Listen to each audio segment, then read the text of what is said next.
Yo quiero también hacer algunos tips. Y el primero es que cuando uno pasa acá a llevar la palabra, pasa con temor. Por una sencilla razón. Con lo poco que yo he tratado de aprender quién es Dios, entre más lo conozco, más temor siento.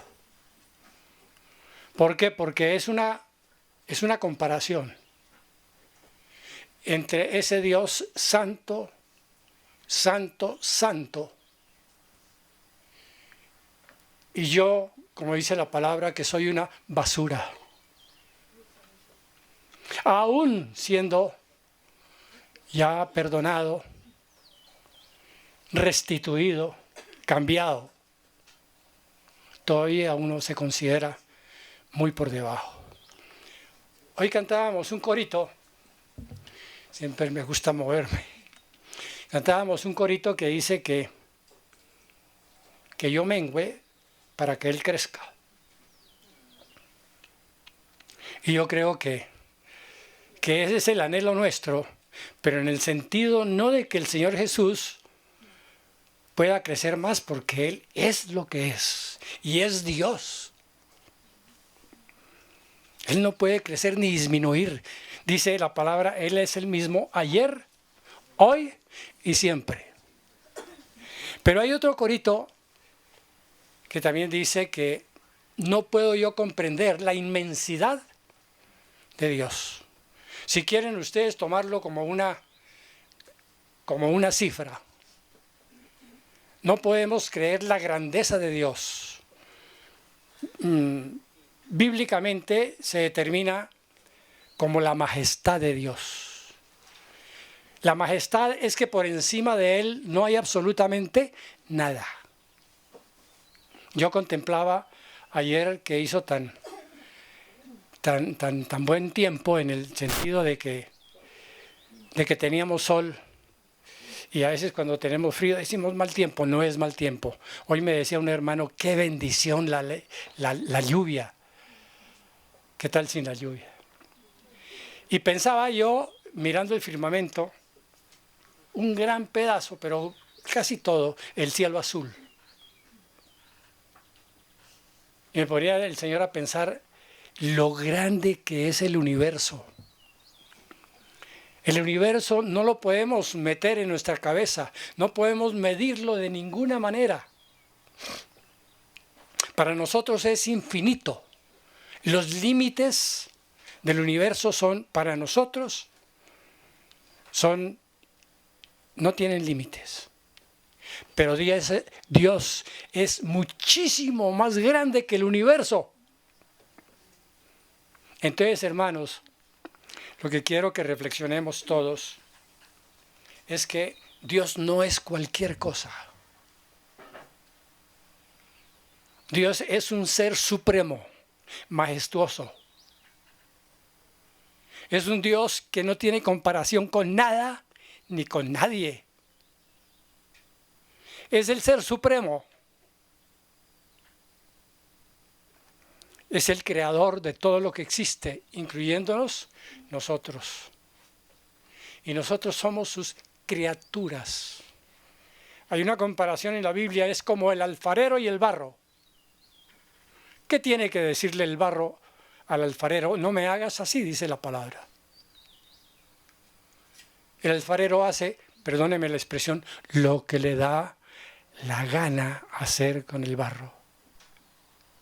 Y nosotros tenemos que darle gracias a ese Dios, que Él siempre, y la Biblia lo dice, tiene planes perfectos para nosotros, planes maravillosos para nosotros, pero siempre y cuando cumplamos hay condiciones,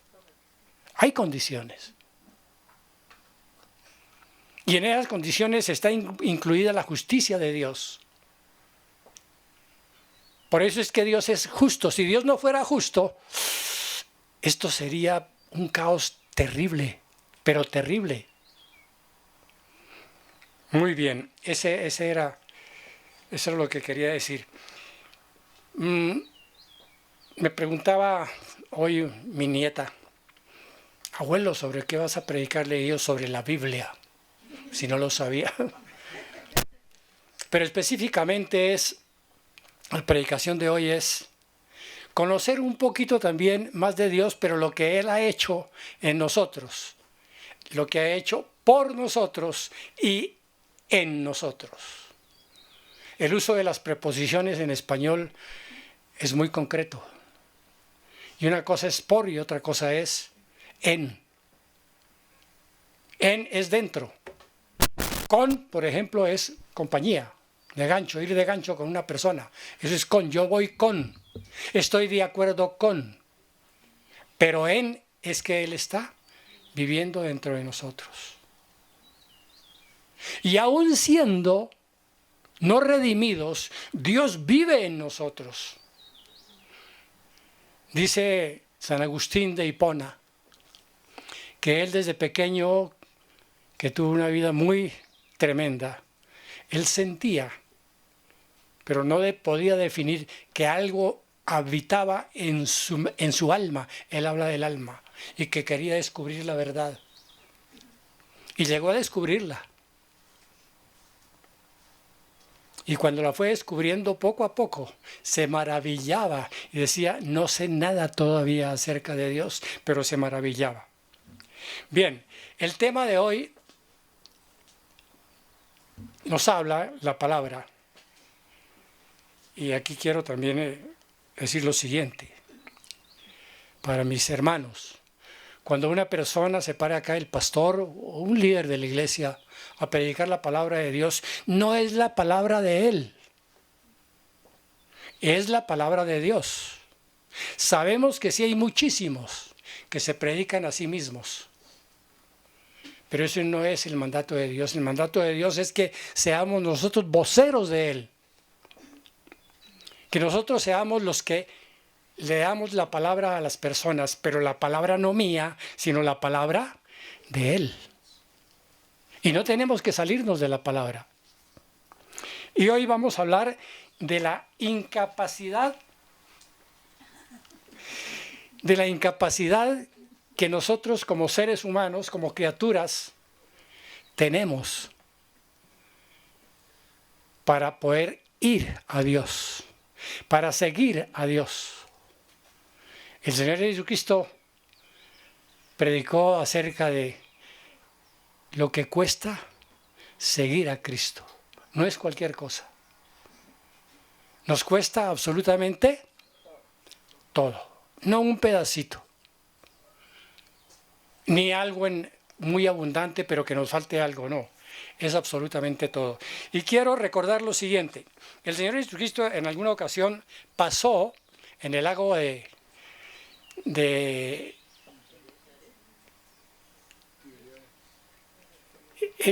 se me fue. En el lago de Tiberíades, que eso queda en la provincia de ¿qué? De Galilea. Y de la ciudad de Capernaum pasó al lado contrario. Allá encontró una multitud, allá dio un sermón el Señor, pero también les dio de comer. Y el Señor comenzó a hablarles del reino de Dios. Terminó, los discípulos cogieron una barca, se vinieron, pero el Señor no venía en esa barca. Y a la gente se le perdió y la gente comenzó a preguntarse, bueno, ¿dónde está el Señor Jesucristo? Y no sé cómo, pero dijeron, no, él seguramente se fue, está en Capernaum todavía. Y se fueron para allá, siguiéndolo. Y allá en Capernaum, en la sinagoga, el Señor Jesucristo comenzó a predicar. Y comenzó a predicar sobre Él. Y comenzó a decirles, el pueblo le dijo, mire, es que de Moisés nosotros recibimos el pan para no morir en el desierto. Y el Señor Jesucristo le dice, sí, pero no fue de Moisés, fue de mi Padre, fue de Dios. y Él es mi Padre. Y comienza Él a identificarse como el Hijo de Dios y a identificarse también como el pan de vida. Y habla en ese capítulo 6 del Evangelio de Juan, habla del pan de vida. Y habló y habló y habló y la gente comenzó a decir, ¿qué le pasa a este señor que no lo entendemos absolutamente nada? Y Él les dice, ustedes no me entienden porque me han seguido por el pan que se les ha dado físico. La comida, ustedes me siguen por la comida, no me siguen y por eso no entienden. Y lo importante es que nosotros entendamos la finalidad que tienen las palabras del Señor Jesucristo para nuestras vidas propias.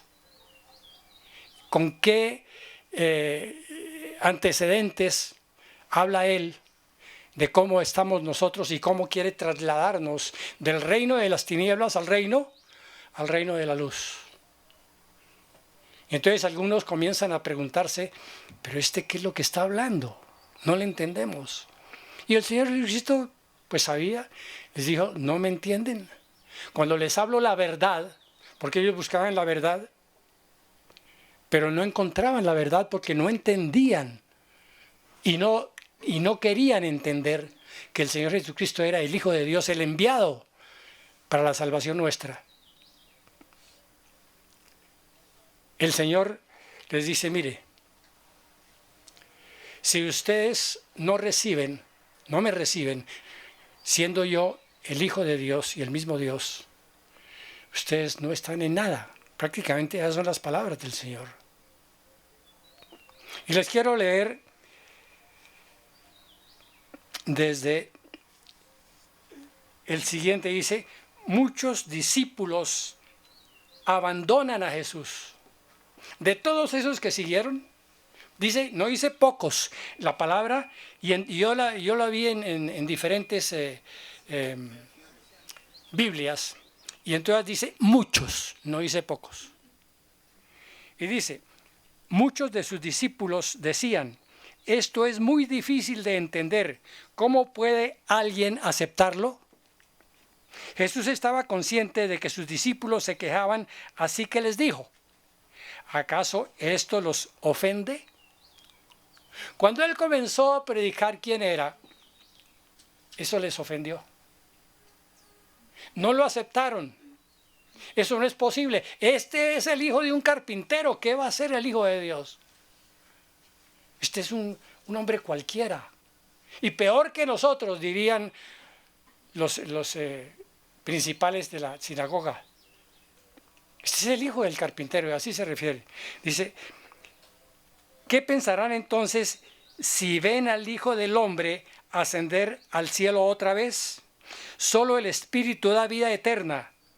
Los esfuerzos humanos no logran nada. Las palabras que yo les he hablado son espíritu y son vida. Pero algunos de ustedes no me creen. Jesús sabía desde un principio quiénes eran los que creían y también quién lo traicionaría. Entonces les dijo, por eso dije que nadie puede venir a mí a menos que el Padre me lo entregue. Y sobre ese versículo es que yo he planteado algo que lo encuentro en la palabra y lo encuentro también en libros de teólogos que predican el verdadero evangelio. Entonces yo tengo dice la incapacidad humana para la salvación. Pero sigo leyendo aquí lo que dice, a partir de ese momento, muchos de sus discípulos se apartaron de él y lo abandonaron. Entonces Jesús, mirando a los 12, les preguntó. Acuérdense que dice que en una parte de la palabra dice que había como 500 discípulos. Los otros eran seguidores, pero los otros ya se catalogaban como discípulos, pero no eran verdaderos discípulos. Entonces, a partir de ese momento, muchos de sus discípulos se apartaron de él y lo abandonaron. Entonces Jesús, mirando a los 12, les preguntó, ¿ustedes también ¿Van a marcharse? Simón Pedro le contestó: Señor, ¿a quién iríamos? Tú tienes palabras de vida eterna. Nosotros creemos y sabemos que tú eres el Santo de Dios. Entonces Jesús dijo: yo los elegí a ustedes 12, pero hay uno de ustedes que es un diablo. Se refería a Judas, hijo de Simón Iscariote, uno de los 12, quien más tarde lo traicionaría. Entonces, el versículo, repito, al cual me voy a referir es el versículo 65 del capítulo 65 también, perdón, del capítulo 6. Dice, ninguno puede venir a mí si el Padre que me envió no le trajere. Ahora, estas palabras del Señor Jesucristo fueron seguramente, piensan ustedes que fueron una cuestión de, se le ocurrió al Señor Jesucristo. ¿Cuándo ocurriría esto? ¿Qué piensan? Bueno, los hermanos que han asistido a las clases de la teología sistemática los miércoles pueden darme la razón. Los que no han asistido, pues creo que por ningún lado saben a qué me estoy refiriendo. ¿En qué tiempo sucedería esto de que Él tiene a los que el Padre le dio? ¿Dónde sucedió eso? ¿Cómo? Desde antes de la fundación del mundo. De pronto miles y miles y miles de años antes de la creación. Porque eso fue un decreto que llevaron a cabo entre el Padre, el Hijo y el Espíritu Santo, la Trinidad. Desde esa época, ese ya era el pensamiento de Dios. Traer a sí mismo como hijos, amarlos a través del Señor Jesucristo y a través de una muerte tan cruel, una muerte tan espantosa como la sufrió Él. Pero a la vez, esa muerte en la cruz del Calvario es la mayor gloria de Dios. Es donde mayormente fue exaltado el Señor Jesucristo. Nosotros a veces pensamos en el sufrimiento solamente, pero sabemos que el Señor Jesucristo fue exaltado. ¿Por qué? Porque venció la muerte, venció a Satanás y venció el pecado. El Señor Jesucristo dice en alguna ocasión, presentándose también a la gente, dice, yo soy, ¿qué? Hay 3 cosas que dice el Señor Jesucristo. Yo soy el camino, la segunda es la verdad y la tercera es la vida. El camino es que nosotros sigamos los pasos de Él. Y que es el único camino que nos lleva a Dios. La segunda es la verdad. Y uno de los anhelos y una de las cosas, digo yo, que más persiguió San Agustín fue descubrir la verdad. Le costó. Y el Señor lo hizo sufrir también. Pero duró 32 años para encontrar esa verdad. Y la encontró. Y llegó a ser el primer padre de la Iglesia que reformó la Iglesia Católica Romana.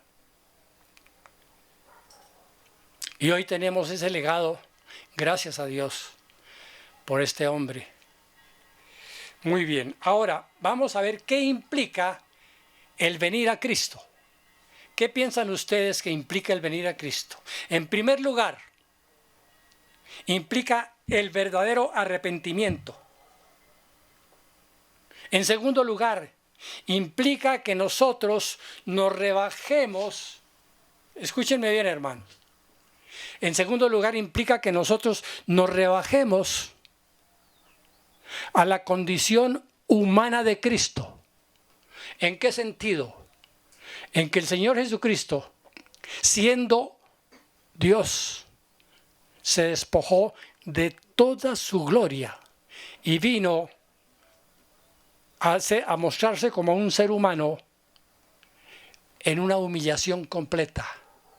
Y dice, se humilló más que ningún otro ser humano. Repito, como ser humano. Se humilló como ningún otro ser humano, dice, hasta la muerte y muerte de cruz. Y entonces uno pregunta, aquí está la clave, una de las claves, yo diría que no mayores, pero muy importante, de cómo seguir a Cristo. Si yo no dejo mi orgullo y sigo pensando que yo soy mejor que los demás y mejor que el mismo Dios y haciendo las cosas que yo quiero hacer, yo nunca voy a poder entrar al reino de los cielos. Escúchenme bien eso, hermanos. Y hay tantos pastores y tantos líderes en el mundo que el orgullo los domina. Alguna vez contaba la hermana Cris que ella había estado en Estados Unidos, escuchó que uno de los principales, digo yo principales porque así lo dice la gente, que predica la palabra, Benny Hinn, se presentaba en una ciudad y ella se fue allá a escucharlo y para querer conocerlo en persona, y fue. Y lo escuchó, y cuando terminó él, dice que ella se acercó y se fue hacia él para darle, a veces uno se fascina mucho por las personas. A veces le agrada mucho el pastor y cuando el pastor no está, entonces no viene. En vez de fascinarse por el Señor Jesucristo. Ahora, eso no quiere decir que el pastor no tenga validez, porque hay pastores que predican el verdadero evangelio. Entonces, ella se acercó a tratar de darle la mano y pensar seguramente que esa era una unción, no sé, pero ella dice que se acercó a conocerlo y a conocerlo en persona. Y había que por lo menos 40 guardaespaldas alrededor de él y la rechazaron. Al ungido no lo toca nadie. Dios mío, al ungido no lo tocas nadie. Nosotros podríamos, todos nosotros, los que verdaderamente nos hemos arrepentido, decir eso. Nosotros somos ungidos. Pero no diríamos eso a una persona que se acerca a nosotros. ¿Cierto? Sino que nuestro orgullo debe estar al nivel, difícilmente, pero debe estar al nivel del orgullo del Señor Jesucristo. ¿Cómo fue el orgullo del Señor Jesucristo? Cero orgullo. Solo humildad. Y la tercera dice que Él es la vida, y es cierto. En el Espíritu de Dios, que resucitó al mismo Señor Jesucristo, está la vida. Él dice, yo pongo mi vida y la tomo cuando yo quiera. Muy bien, entonces ese es el segundo punto, la negación de uno mismo. Y el tercero, la fe en el Evangelio. Es una fe que se distingue de cualquier otro tipo de fe. El otro tipo de fe es la fe natural que nosotros tenemos en una persona, en mi esposa, en otro, o hasta en cosas, ¿no? Yo tengo fe que ese avión va a volar de Bogotá a Nueva York. Si no tuviera fe, yo no me subiría. Pero la fe salvadora es muy distinta. La fe salvadora implica abandonar absolutamente todo lo que nosotros traíamos de atrás. Si no se abandona eso, tampoco tenemos entrada al reino de los cielos.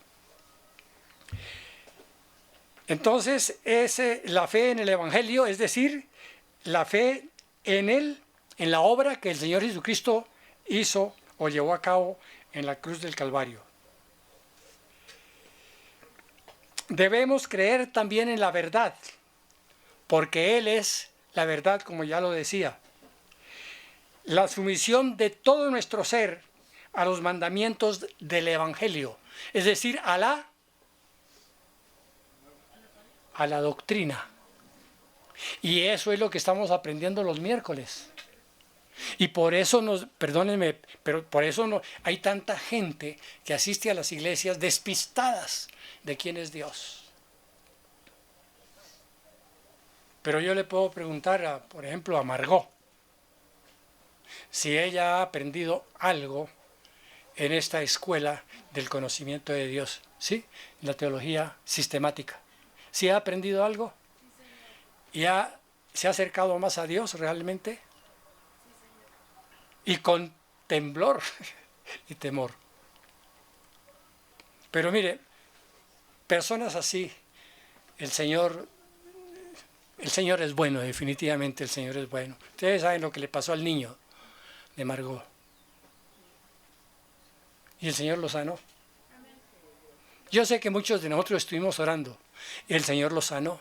El Señor responde a la fidelidad. El Señor responde. Entonces, la sumisión de nuestro ser a los mandamientos del Evangelio, a la doctrina del Señor Jesucristo. Todos estos puntos son indispensables y que acompañan al nuevo nacimiento, pero nuestra salvación depende de que nosotros seamos,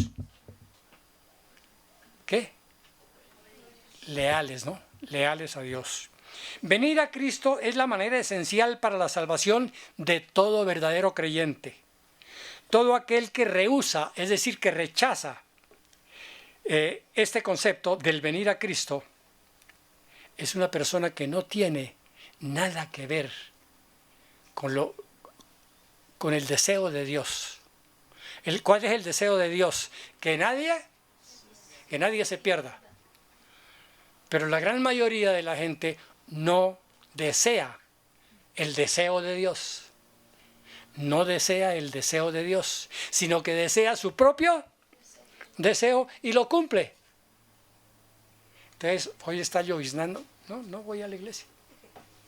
Mejor me quedo en mi cama. Hoy no está el pastor. ¿Qué puede pasar? Nada.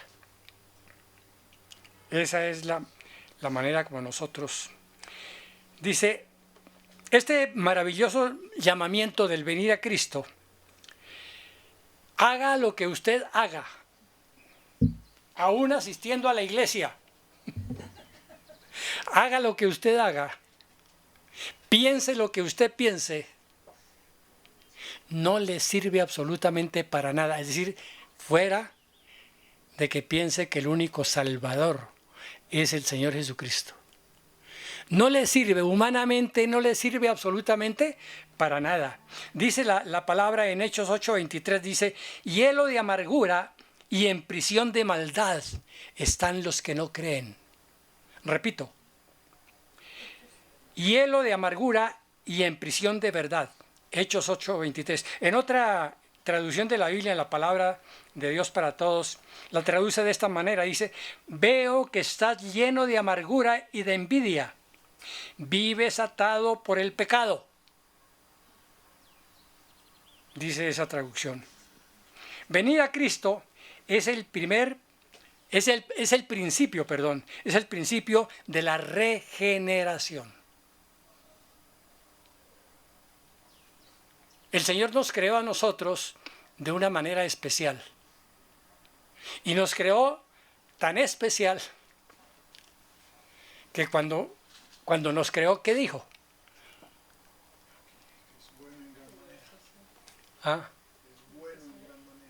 Que era cuando nos creó a nosotros, cuando creó el universo, dijo, esto es bueno. Pero cuando nos creó a nosotros, ¿qué dijo? Bueno en gran manera. A nosotros, nos dice el Señor, en gran manera. Qué rico que cree una familia que se va a multiplicar. Y esa es la esperanza de Dios. Y sigue siendo la esperanza de Dios. Y se cumplirá con toda seguridad. Se cumplirá. Venir a Cristo es el principio de la regeneración. Ahora, ¿por qué? ¿Cómo entendemos la palabra regeneración? Es muy sencillo. Cuando Dios nos creó a nosotros de tal manera que nuestros actos, nuestras obras, por eso es el pacto de obras con Adán. El pacto de obras se cubriera a la perfección. ¿Cómo? Mediante una ley o unas leyes. Y la primera ley fue a Adán, perdón. Adán, yo me confundo a ese. Adán. Dice, coma de esos. Aquí hay 1.000.000 de árboles frutales. Pero hay uno que no debe comer. ¡Uno! Puede comer del resto. Menos uno. Y preciso, el señor Adán le embarró. En ese gobierno de Dios, mientras Adán obedeció, estaba bajo el gobierno de Dios. Estaba viviendo en el paraíso legalmente. Pero cuando obedece a su mujer, porque no fue a la serpiente, cuando se deja convencer, ojo con eso, cuando se deja convencer de su mujer, de que no, que fue que la serpiente me dijo esto, cayó y le embarró.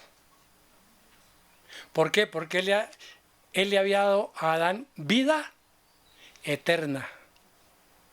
No había cuestiones de salud perjudicada. Era una salud completa para Adán y todos sus descendientes. Y la condición también era que lo adorara a él. Y eso lo hicieron, mientras pudieron cumplir. Lo hicieron, adorar a Dios, que ese es nuestro oficio como humanidad, adorar a Dios. Pero cayeron. Entonces la imagen con la cual Dios nos creó a nosotros sufrió una derrota, por así decirlo. No desapareció por completo. Dice que nos creó ¿a qué? A imagen y semejanza, que es lo mismo. Imagen y semejanza es lo mismo. A imagen y semejanza de Él. Nos dio a nosotros unos dones o unos atributos que lo vimos, ¿cierto, Margot? Atributos que el Señor nos dio a nosotros. Como decir, el poder pensar, el poder caminar, todas estas cosas nos las dio Dios a nosotros. Pero hay otros atributos que son específicamente para Dios, que no los podemos igualar. Los que Él nos dio son atributos que tienen su límite. Nos dio el atributo de la ciencia, del aprender, pero hasta ciertos límites. Pero el Señor dijo que el hombre llegaría a aprender muchísimas cosas y ya lo estamos viendo en la nueva tecnología. El caso es que si nosotros tenemos esos atributos o teníamos esos atributos no perfectos tampoco, porque no eran perfectos.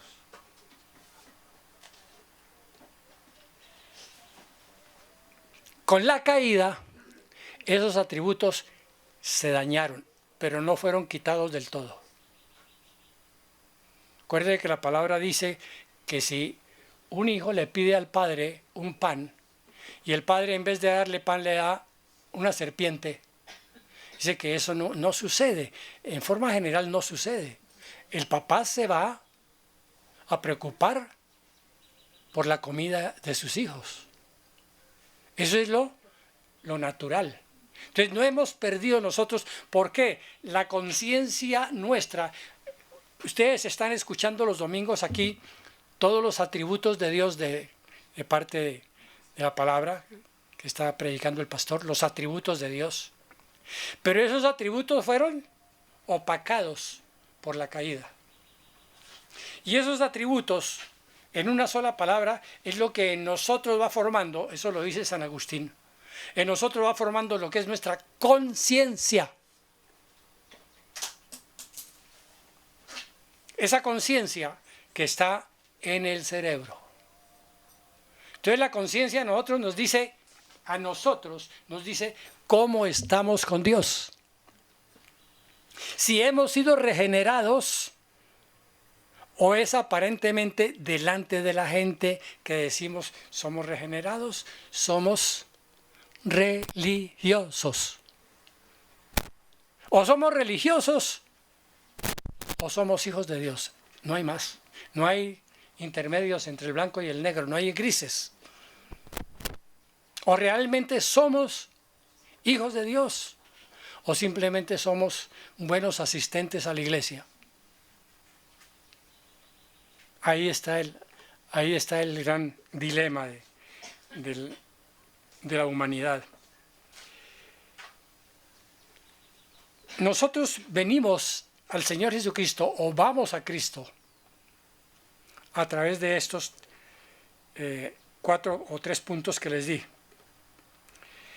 En el mismo instante en que nuestro espíritu es vivificado, porque pasamos en la regeneración, volvemos a ser la generación de antes.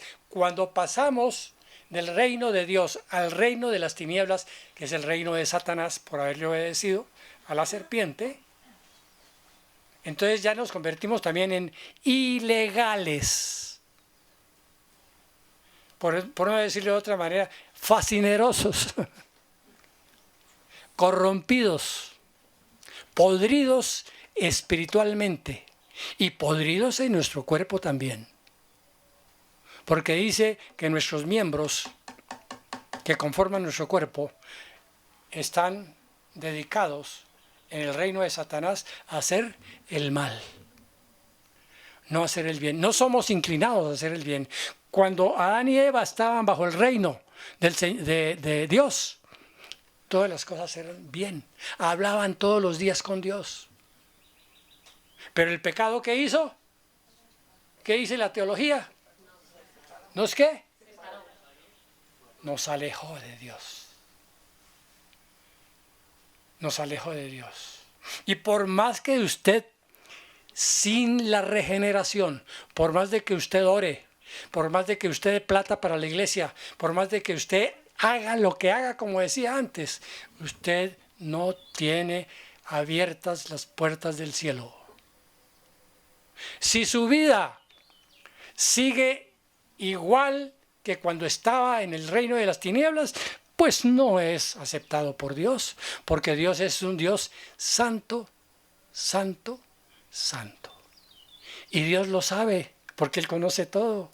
A Dios no lo podemos engañar. A la iglesia podemos venir y alzar las manos y cantar y que nos tumben, ¿no? La falsa doctrina sobre el Espíritu Santo.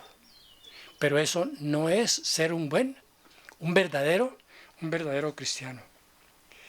Nos vivifica el Señor por el poder del Espíritu Santo, porque Él dice que es el Espíritu el que da vida, no así al hombre caído.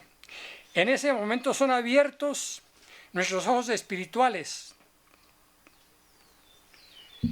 Y cuando miramos atrás a nuestra vida anterior, si hemos cambiado, nos horrorizamos ante la condición que teníamos anteriormente. Es algo terrible. Pero también podemos nosotros, en ese estado de regeneración, ya ver en nuestra conciencia, que es la que nos acusa, la conciencia, decimos, no, mi vida realmente ha cambiado. Yo ya no soy así como era antes. Yo ya no robo. Yo ya no adultero. Yo ya no digo mentiras. Ya no soy envidioso con mi vecino porque tiene un carro mejor que el mío. Ya no esas cosas. Y le doy gracias a Dios por todo lo que Él nos ha dado. En lo mucho o en lo poco, como decía el apóstol Pablo. Me sé contentar si tengo comida o si no la tengo y tengo hambre. Me sé contentar con todo eso. Y esa persona regenerada sabe que hay un refugio, que encuentra, en este caso no un sitio, pero la Biblia lo llama como refugio. Es una persona. Y esa persona única es el Señor Jesucristo. Creyendo en Cristo, que es el verdadero refugio, es el refugio adecuado, va esa persona a Cristo y descansa en Él. Porque lo primero que sucede en la redención de una persona, el primer paso es que cuando yo realmente me arrepiento, comienzo a sentir paz. ¿Por qué? Porque la justicia que yo tenía que cumplir, no la cumplí, sino la cumplió el Señor Jesucristo en la cruz del Calvario. Y el Señor Jesucristo, por hablar en términos de fútbol, me chuta a mí la justicia de Él. No que nosotros hayamos hecho eso. Ninguno de nosotros, estamos vivos, ninguno de nosotros morirá en una cruz. Ninguno de nosotros sufrirá lo que sufrió el Señor Jesucristo. Pero nuestra conciencia nos está diciendo que somos hijos de Dios porque el Espíritu Santo nos lo está diciendo. Y nuestra conciencia dice sí, y entonces encontramos paz. Pero muchas veces nosotros seguimos preocupándonos por todo, absolutamente por todo. Y no debe haber preocupación por las cosas futuras. Porque como cantábamos esta mañana, el futuro está en las manos de Dios, nuestro futuro está en las manos de Dios, no en nuestras propias manos, si obedecemos lo que Dios nos dice. Donde el hombre se resista al venir a Cristo, no existe una esperanza de un nuevo nacimiento. Donde el hombre sigue en sus delitos y pecados, jamás podrá tener una nueva vida, pues su espíritu está muerto, y estando muerto no puede entrar en el reino de los cielos. Venir a Cristo, piensan muchas personas, es lo más fácil del mundo. Alguna vez hablaba yo con un familiar, y el familiar me contestó, no, pero es que yo creo en Cristo. Con eso, para mí doctrina no, yo no quiero doctrina, es simplemente, le dije, sí, Satanás cree más que nosotros. Y lo conoce personalmente Satanás al Señor Jesucristo y a Dios. Y conoce muchas cosas de Dios que nosotros no conocemos. Entonces no es creer lo que dice el Evangelio, dice sí creer, pero con una fe, ¿qué? ¿Una fe qué? Salvífica. Una fe que salva. Y esa fe que salva conlleva el arrepentimiento y conlleva la humillación. Si no hay eso, no hay nada. Venir a Cristo, repito, muchos dicen que es fácil, dicen que creer en Él es establecerse en una iglesia. Venir a la iglesia todos los domingos y acudir a la iglesia cuando puedan.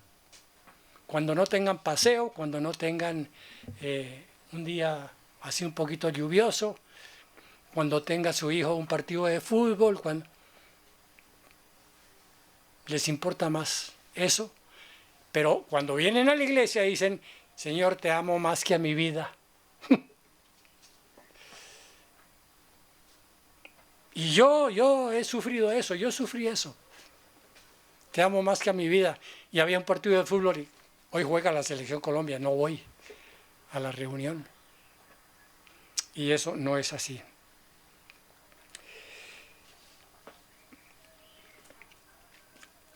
O pueden pensar también que dando, como decía anteriormente, dinero o cualquier otra cosa, alguna prenda para la iglesia, eso, aprendiendo vocabulario piadoso, es decir, el vocabulario que se llama vocabulario de iglesia. Entonces ya podemos pronunciar amén, entonces ya nos creemos cristianos. Y no es así. Desde luego, las personas que siguen viviendo en el pecado que venían anteriormente y no se han arrepentido, ya sea la embriaguez, el amor al dinero, el adulterio, el robo, la mentira o cualquier otro pecado, es según el texto considerado como algo total y enteramente imposible para cualquier hombre a menos que el Padre lo lleve a Cristo. El texto dice, nadie puede venir a mí a menos que el Padre que me envió no le trajere. Ahora veamos qué no nos impide y qué sí nos impide venir a Cristo. En primer término, no es impedimento físico. No tiene nada que ver la ceguera, no tiene nada que ver que nos falte un miembro, una mano, un brazo, una pierna. No falta que nos hayan sacado las amígdalas. No falta absolutamente nada físico que nos impida ir a Cristo. Ahí no está el problema. Tampoco el problema está en la mente. En una mente, desde luego, sana en el sentido de que no haya problemas allá en nuestra mente. Por ejemplo, sufrir una enfermedad como el Alzheimer. Ahí sí sería difícil. Pero el resto, los pensamientos que nosotros tenemos, las cosas que nosotros decimos que nacen aquí en el pensamiento también, la memoria, eso no nos impide a nosotros ir a Cristo. Lo que nos impide es que realmente esa memoria que antes nosotros teníamos con toda la lucidez del resplandor del cielo, escúchenme bien, ha quedado opacada. Por eso la palabra dice que hoy vemos como a través de un espejo, nada más. Que no vemos claramente lo que el Señor hizo. Y que muchas veces que está tan distante que no lo podemos, que no tenemos la paciencia, como cantábamos esta mañana, para esperarlo. Y entonces la persona no puede ir a Cristo por su impaciencia, no puede ir a Cristo porque Él no le cumple sus propios deseos a la persona. El texto dice, nadie puede venir a mí a menos que el Padre que me envió no le trajere. Entonces, el segundo, repito, es una deficiencia mental que no existe. Ahora, una persona puede creer sinceramente que en la Biblia está la verdad. Pero así tan fácilmente también puede leer otro libro y decir que ese libro también tiene verdad. Así de fácil. O puede también, con la misma facilidad, creer que alguien es capaz o que Cristo es capaz de sanar a una persona. Pero con la misma facilidad puede creer que el médico también la puede sanar. Y no hay problema. Esa fe no es una fe salvífica. Puede creer lo que Cristo afirma de la misma manera que puede creer en lo que afirma cualquier otra persona. No hay ninguna falta de capacidad en la mente. Es capaz de apreciar como un concepto intelectual la culpa del pecado, de la misma manera que es capaz de entender la culpa que implica un asesinato. Es posible que yo desarrolle la idea mental de buscar a Dios de la misma manera que puedo ejercitar el pensamiento en la ambición. Tengo toda la fortaleza mental y el poder que se puede necesitar en la medida en que el poder mental sea necesario para la salvación. No hay ningún hombre tan ignorante que pueda argumentar su falta de intelecto como una excusa válida para rechazar el Evangelio. Entonces, el defecto no está ni en el cuerpo, ni en lo que debemos llamar nosotros en el sentido teológico la mente. No existe ni influencia ni deficiencia en ella, aunque ciertamente es la depravación de la mente, su corrupción o su ruina, lo que después de todo conforma la esencia misma de la incapacidad del hombre para ir a Cristo. Muchas veces he comentado, pero quiero hacerlo. Alguna vez le hablé a un amigo profesional del Evangelio. Y yo sabía que el Señor le había hecho un milagro a través de un hijo de él. La esposa de él, si era cristiana, si es cristiana, inclusive asistió a a Cocricol. Y varias veces le hablé del Evangelio y la última vez que le hablé del Evangelio me dijo, Lalo, usted me cree a mí tan bobo.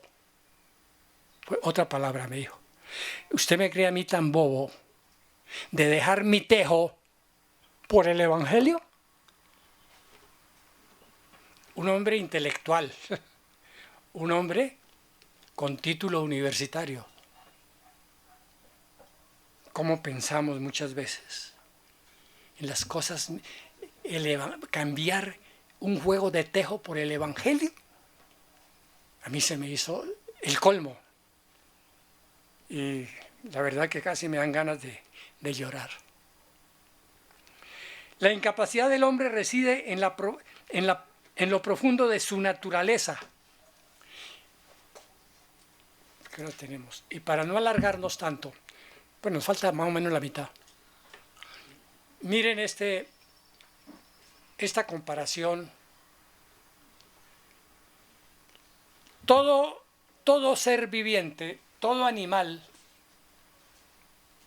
tiene una naturaleza. ¿Qué es la naturaleza? Es todo lo que conforma el ser. La naturaleza de Dios es una naturaleza divina. La naturaleza de Dios es una esencia.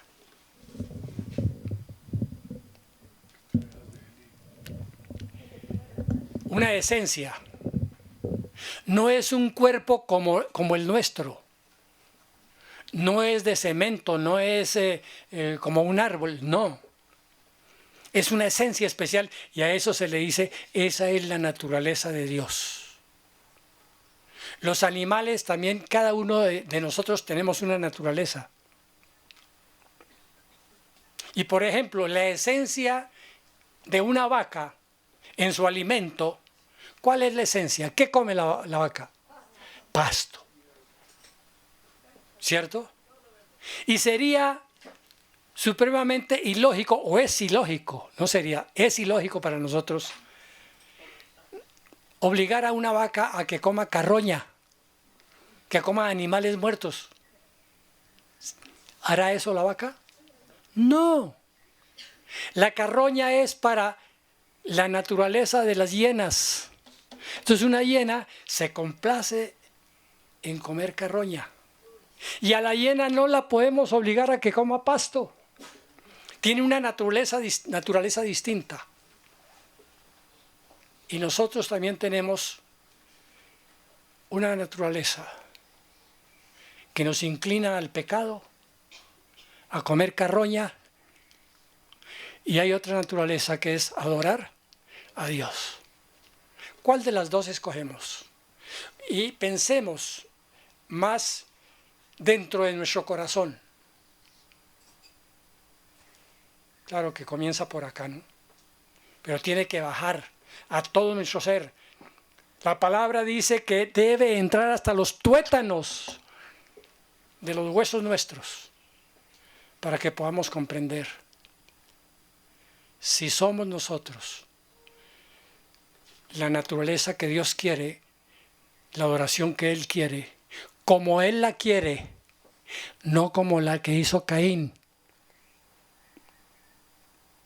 como lo que Él quiere. Dice, acuérdense ustedes del encuentro que tuvieron la mujer samaritana y el Señor Jesucristo. Y la samaritana le dice, es que ustedes adoran allá en Jerusalén. Nosotros adoramos aquí en el monte. El monte Gerizim. Y el Señor Jesucristo le dice, no. Llegará el día en que no lo adoren en ningún sitio. Por así decirlo, en ningún templo hecho de manos de hombre. Sino que ese templo está ya en su corazón, en su ser. Entonces llegará el día en que lo adoren realmente con todo su ser. Esa es la adoración que el Señor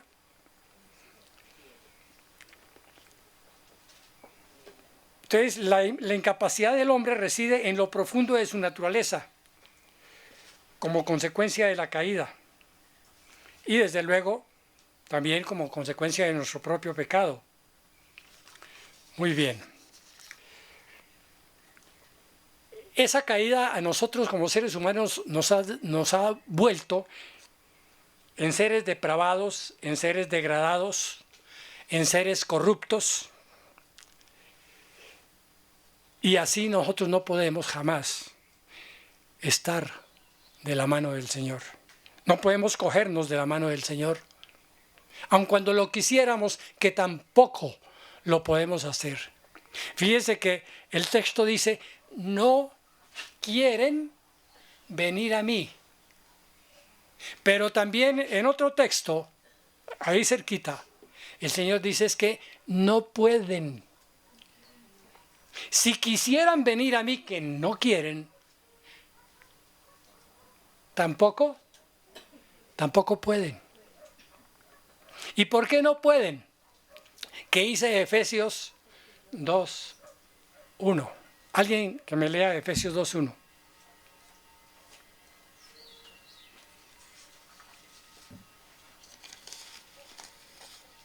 Y Él os dio vida a vosotros cuando estabais muertos en vuestros delitos y pecados. ¿Cómo estábamos? Muertos en delitos y pecados. Hablando, por ejemplo, del cuerpo y de la vida y de la muerte natural. Un muerto, un cadáver, se puede levantar un día que hay elecciones a votar. Por su propia voluntad lo puede hacer. ¿No por qué? En Colombia sí dice. Bueno, en Colombia sí.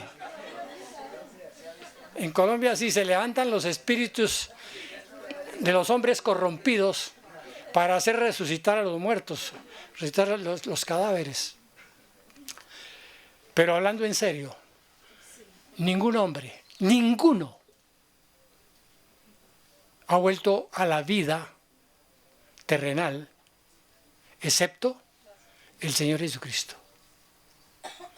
Y el Espíritu de Dios lo levantó de la tumba, a él, pero a ningún otro. Esos hombres, el mismo caso es del gran amigo del Señor Jesucristo, ¿cómo era que se llamaba? Lázaro. Don Lázaro.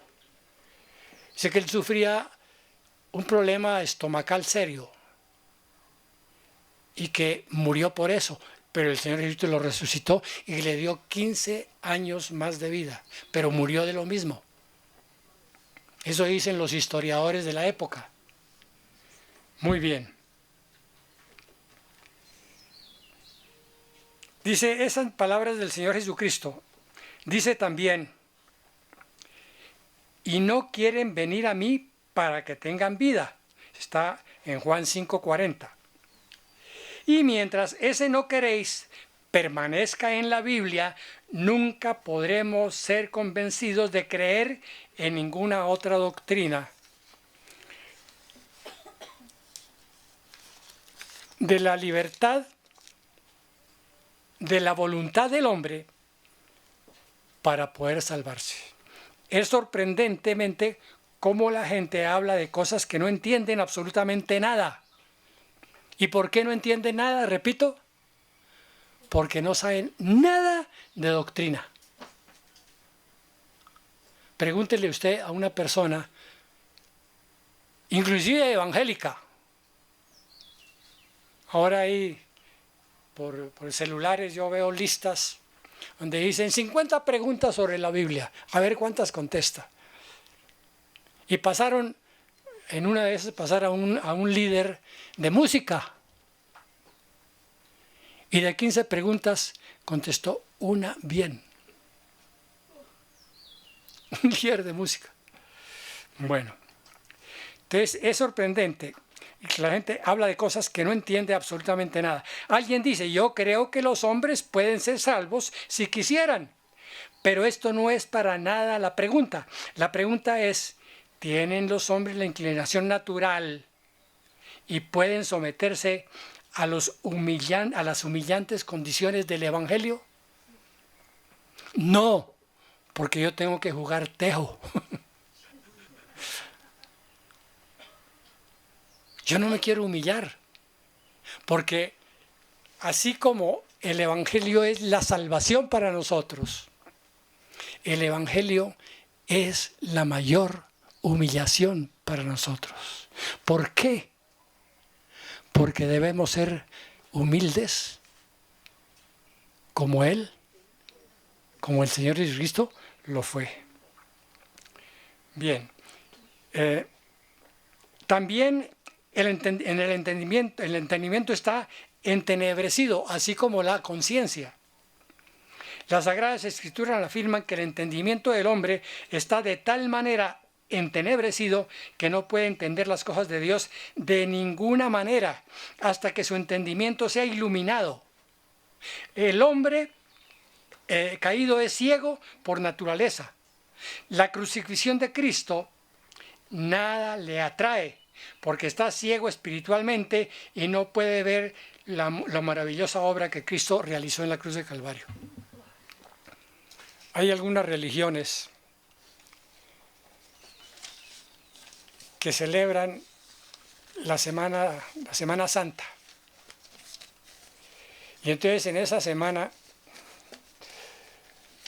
yo esto lo hablo con... Dice, hay un... ¿qué? ¿Un qué? Recogimiento. La persona se recoge durante 2 días, jueves y viernes santo. 2 días. Aun cuando ahora ya eso es, también la Iglesia Católica lo está perdiendo.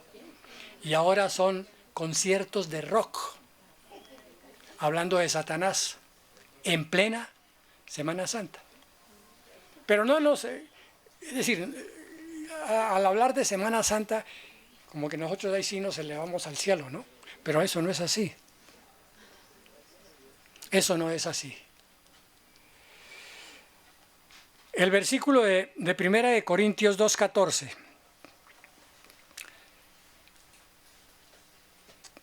Vamos a ver si lo tengo acá rápidamente.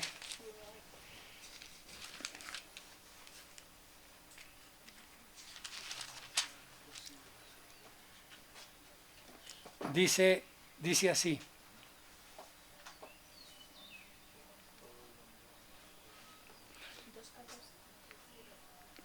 Primera de Corintios 2:14.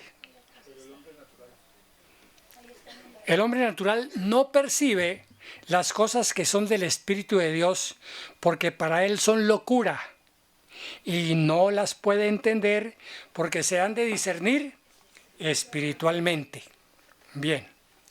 Entonces se puede lograr en cuanto a la letra.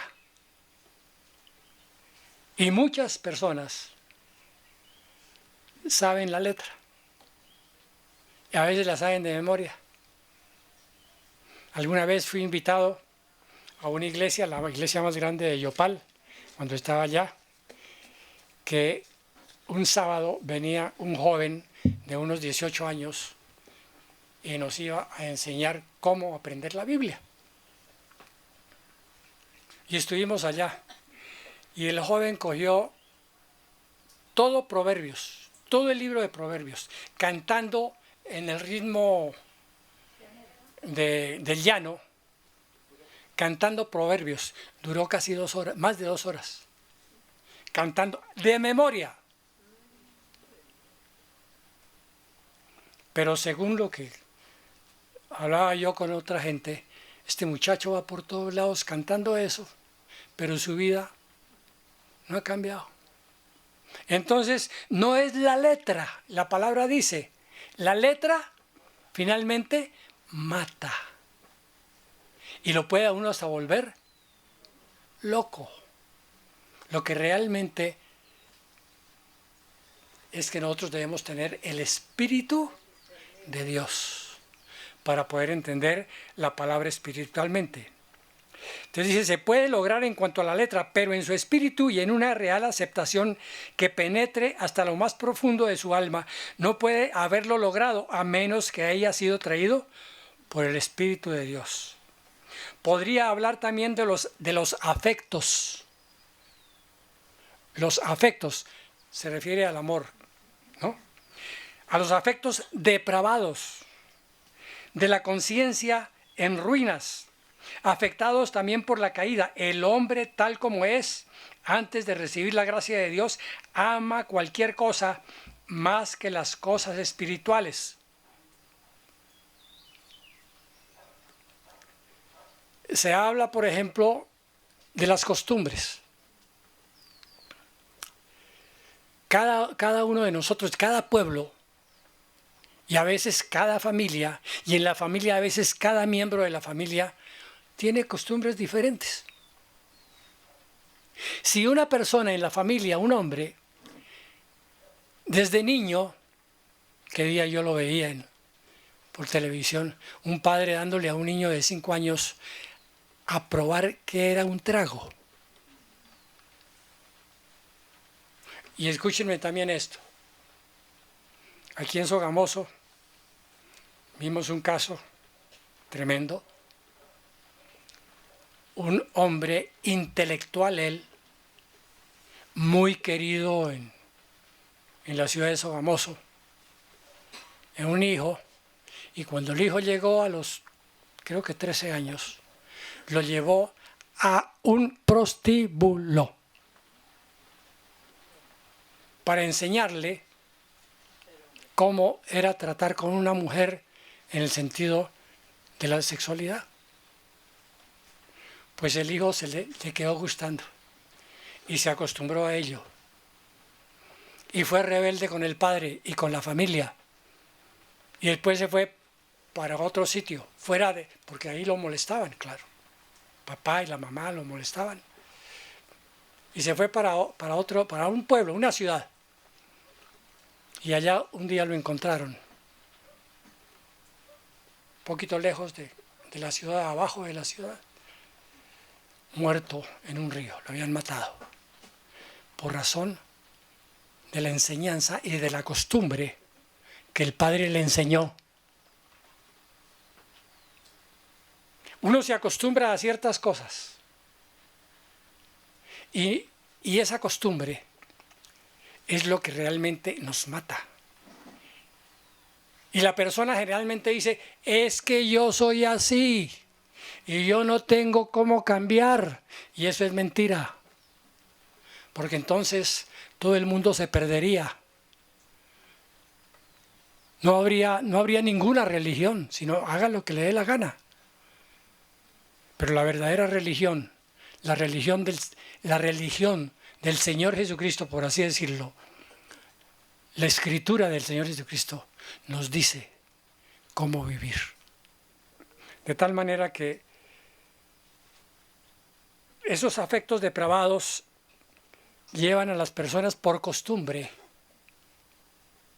a seguir en su pecado. Si esa persona antes ha sido un ladrón y no ha tenido la oportunidad de escuchar el Evangelio y convertirse, seguirá siendo un depravado ladrón o cualquier otro pecado. La mentira, que es tan fácil para nosotros mentir, ¿no? Supremamente fácil. Entonces, hasta que no se quite esa costumbre y volvamos a lo que Dios nos dice en su palabra, no habrá ninguna regeneración. ¿De dónde viene todo esto?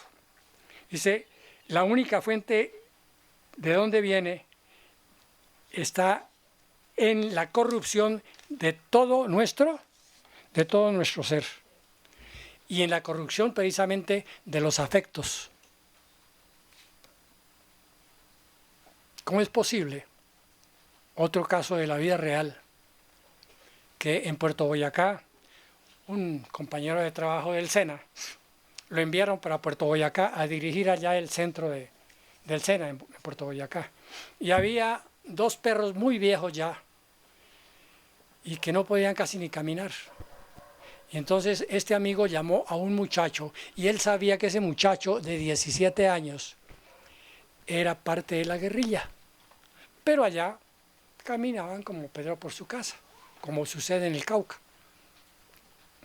Y lo mandó llamar, lo llamó y le dijo, mire, necesito que me haga un favor. Yo no puedo porque no puedo. y no tengo cómo hacerlo. Y no lo quiero envenenar para que no sufra el perrito, los perritos, los dos perros. Que usted me le pegue un tiro a cada perrito. Dijo, no, mano. Yo no tengo agallas para matar un animal. Mato a una persona. Si me manda a matar a fulano de tal, yo lo hago. Pero a los perritos no. Yo no tengo agallas para eso. La costumbre. Él sentía más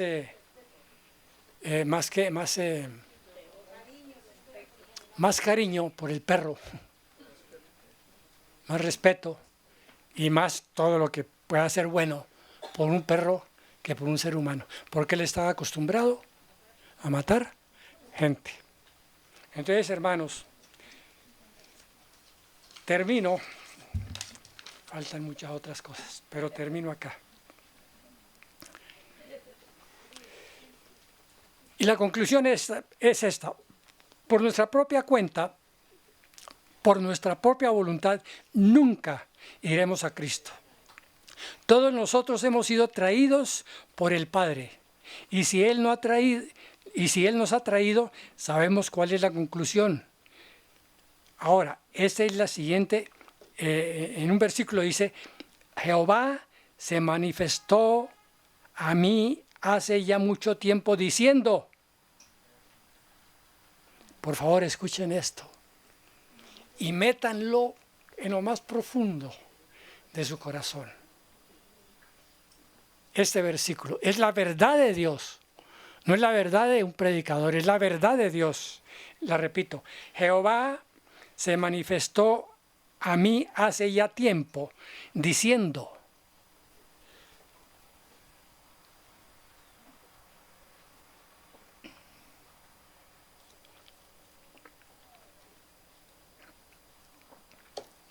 Ay, Dios.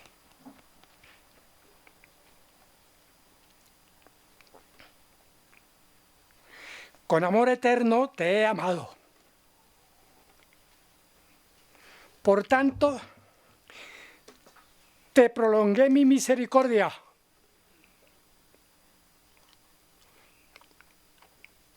El Señor espera y espera y espera. Tanto nos ama que todavía nos deja vivir para que llegue el día en que su evangelio traspase nuestro corazón.